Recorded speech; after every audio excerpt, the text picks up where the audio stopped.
मी प्रभूला धन्यवाद देतो की आज प्रभूसाठी इतक्या मोठ्या संख्येने आपण सर्वजण इथे उपस्थित झालात आणि हे या दिवसांमध्ये गरजेचं पण आहे. कारण सर्वात महत्वाची गोष्ट, आपण ज्यासाठी एकत्रित झालेलो आहोत, मुळात आपण कोणाला विरोध करण्यासाठी नाही, आपला हक्क मागण्यासाठी या ठिकाणी एकत्र झालेलो आहोत. कारण धर्म किंवा मी कोणावर विश्वास ठेवावा ही पूर्णपणे आपली स्वतंत्रता आहे.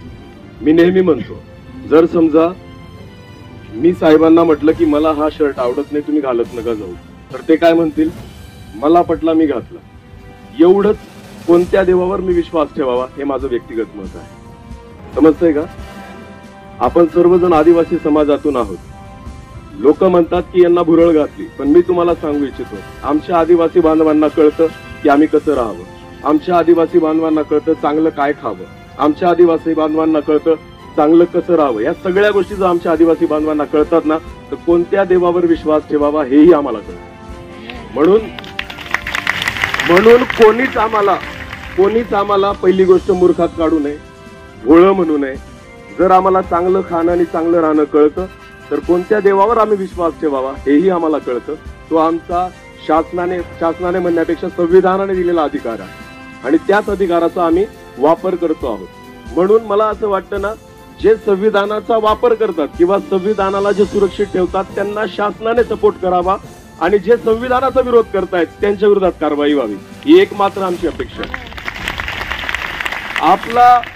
आपला विरोध कोणाच व्यक्तिगत माणसाशी किंवा संघटनेशी नाहीये, कोणत्या पक्षाशी आपला विरोध नाहीये. आपलं म्हणणं एकच आहे, संविधानाने दिलेला अधिकार आम्ही पूर्णपणे आम्हाला पाहिजे आणि जे संविधानाच्या विरोधात काही वक्तव्य करत असतील त्यांच्यावर शासनाने जबाबदारीने त्या ठिकाणी कार्यवाही करावी, ही एकमात्र आपली अपेक्षा त्या ठिकाणी आहे. ख्रिस्ती समाज कधीच कोणाच्या विरोधात बोलत नाही, कोणत्याच धर्माविषयी कधीच नावं ठेवत नाही, कोणत्याच जातीविषयी कोणतंच वक्तव्य करत नाही. आपले जेवढेही प्रचारक आहेत ना, ते सगळे माईक लावून प्रचार करतात, कारण आपल्याला माहिती आपण चुकीचं काहीच शिकवत नाही. हे सगळं ऑन रेकॉर्ड असतं. म्हणून आपल्याला कोणी दोष लावूच शकत नाही या बाबतीमध्ये, पहिली गोष्ट माझं हे म्हणणं आहे. पण ज्या वेळेस कोणीतरी माईकवर दोन समाजामध्ये दोन धर्मामध्ये तेढ निर्माण करण्याचा प्रयत्न करत असेल ना, तर शासनाने याच्याकडे डोळे झाक करायला नको आणि कान बंद करायला नको. कारण उद्या उठून जर समजा कायदा सुव्यवस्थेचा प्रश्न जर निर्माण झाला तर याला संपूर्ण जबाबदार प्रशासन असेल. आणि म्हणून योग्य वेळी ह्या सगळ्या गोष्टींची शासनाने दखल घ्यावी. शांततेचा समाज म्हणून